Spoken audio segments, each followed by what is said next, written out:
it would really be a sad day if I couldn't volunteer and help others anymore. I am one of the co-owners of America's Phone Guys here in Vancouver, Washington. We sell business telephone systems and VoIP phone service, so that's phone service that goes over the internet to specifically business customers, mostly here in the Portland metro area, but we do go out to the coast, north, up to Longview, down as far as like Salem in Oregon, and east, maybe Hood River, that kind of area. Pretty good chunk of the Northwest here. So my wife was leaving a job. She started answering the phone and running the paperwork for the office. We split up the duties and off we went. It seems like each month there's a new VoIP tax. We pay income tax to Oregon for the portion of revenue that we earn there. So it makes it more complex than just filing taxes here and just in the state of Washington. You've got a certain amount of time you spend in a day that you're trying to just spend running your business. And then we have this whole government oversight section of our time that we have to manage, dealing with rules and regulations to keep us from being in violation and getting in trouble. So this is one of our typical VoIP phone service invoices to a customer. At the bottom of the bill, there are 6 taxes and fees. So you're saying that half of the bill, half of the line items on the bill are taxes and fees? I'm saying half of the bill is taxes and fees, which account to 30 to 40% of the cost to the end customer. Yeah.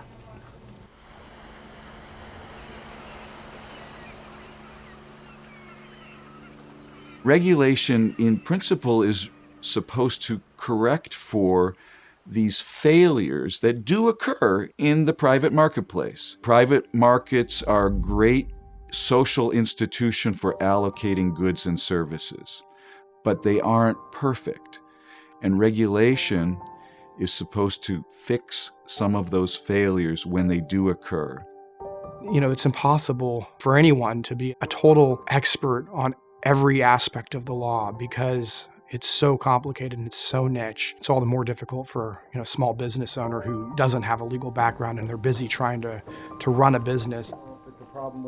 There have been initiatives, particularly at the federal level, over the last several administrations to try to remove regulations that are no longer needed. And even when you go looking for them, it's hard to find them. There's usually a problem that motivated the adoption of a regulation. If the regulation is responding to a problem, then removing it leaves the public exposed to that problem all over again.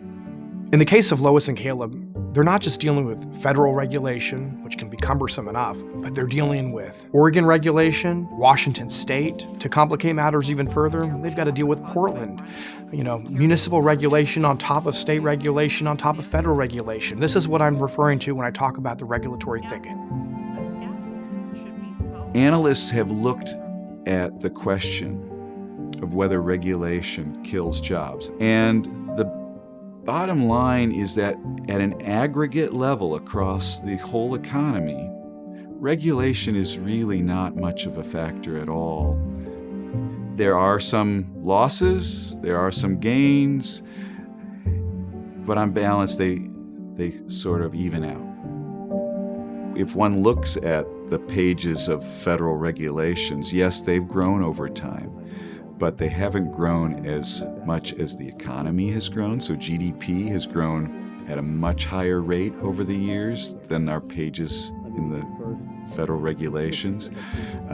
If you look at other indicators of the growing complexity of society, we have far more people traveling in airplanes today than ever before, an indication of the complexity of business interactions. We have a vastly greater rate of growth in patents, both applied and granted. So these other indicators of complexity in society and in our economy have also grown, and they've grown at actually rates much greater than the actual amount of regulations. But if you're just concerned about the growth of regulation, then you're concerned about this idea that you're calling the regulatory thicket.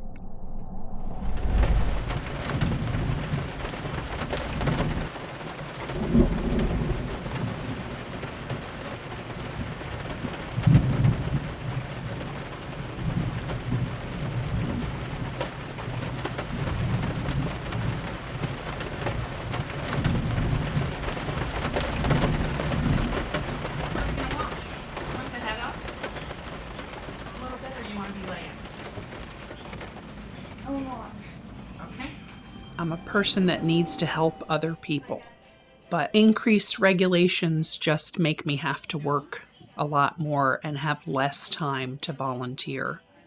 I'm just lacking in the energy and the willpower. Having all the burdens at work weighing on me eliminates the joy. What? Yeah? Wasn't true?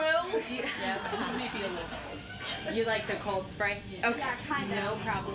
To work so hard and feel like there's always some other regulation around the corner that I might not know really leads to a lot of sleepless nights. We don't want an environment where only the big business, only the big corporate interests can succeed.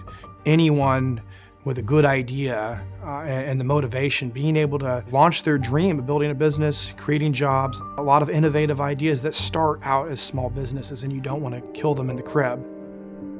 Small business makes up roughly half of the economy measured in GDP. So, that is the backbone of the American economy, I would say.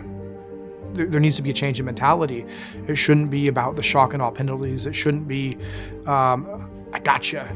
The answer so often, by default, is major penalties or a lawsuit. And I talk to small business owners every day who are dealing with lawsuits on everything under the sun, and a whole lot of it has to do with tripping up on some regulation, right?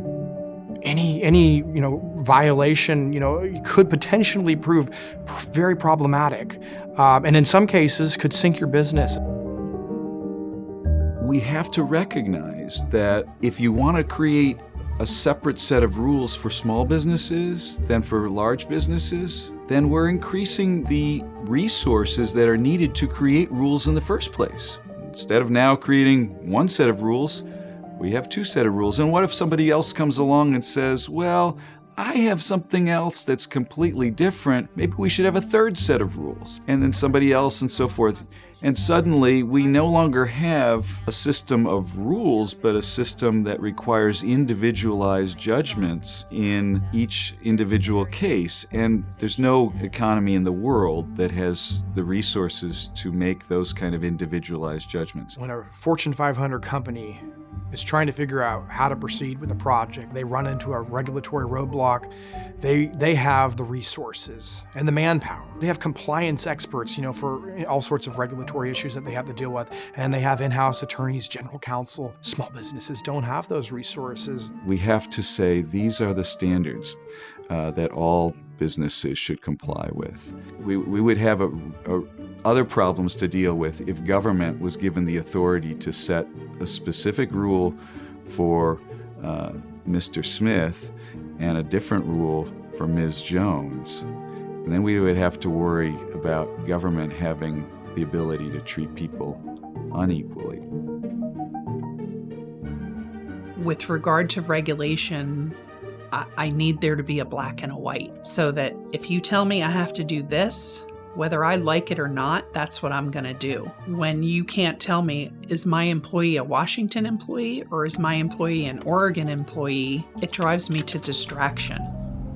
I can't, it's really difficult to deal with. It's so frustrating. But if we're going to have the thicket, it's a really good idea to at least try to create some resources to help small business owners like Lois and Caleb sort through this mess. If they have a question, it's a lot of times exceedingly difficult to get actual guidance. Good government is a public good. It is under-provided. There are misaligned incentives that lead to it being under-provided. When it comes to regulation, getting wise regulation, getting optimal regulation, making sure that we don't have a regulatory thicket that's overburdensome is a public good too. If we have good government, then we're making sure that regulation is only occurring when it's net beneficial, when it really is solving market failures.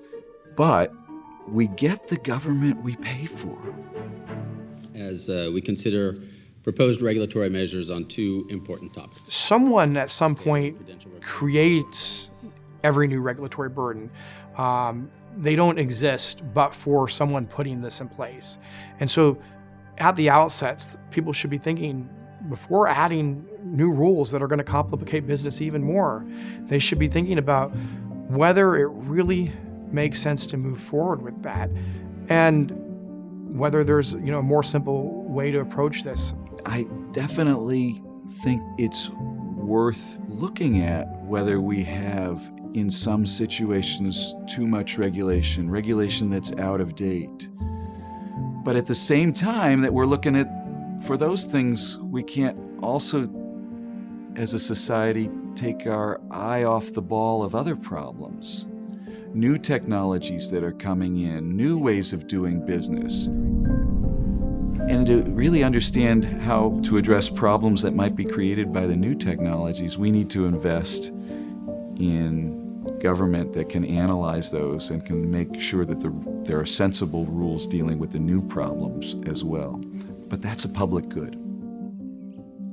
If the regulations continue and build, we're going to end up with a situation where I won't be able to compete with the big guys, and they will come in and clean up the market and be immune to those regulations, and that will cut my profits to the point where we won't be profitable and I'll have to close the business.